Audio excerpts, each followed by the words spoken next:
નમસ્કાર, આપ જોઈ રહ્યા છો ઝી 24 કલાક સવારના મોટા સમાચાર સાથે હું છું વત્સલ. બુલેટિનની શરૂઆત કરીએ રાજકોટથી. તો રાજકોટમાં 3 સંતાનો સાથે રહેતી પરિણીતાની હત્યા કરાઈ. કૌટુંબિક જેઠના પુત્ર અને જમાઈએ તીક્ષ્ણ હથિયાર વડે હત્યા કરી. પતિ સાથે છૂટાછેડા બાદ જેઠ સાથે થવાના હતા લગ્ન પહેલા જ મહિલાની હત્યા કરી દેવામાં આવી. બી ડિવિઝન પોલીસે વધુ તપાસ હાથ ધરી છે.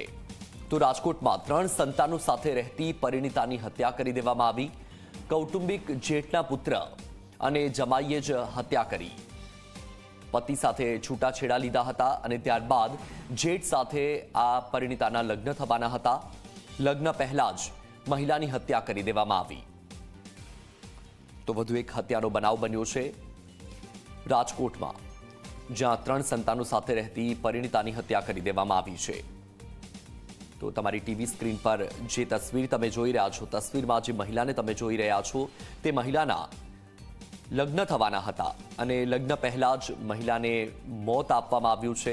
કૌટુંબિક જેઠના પુત્ર અને જમાઈએ મળીને આ હત્યાને અંજામ આપ્યો છે.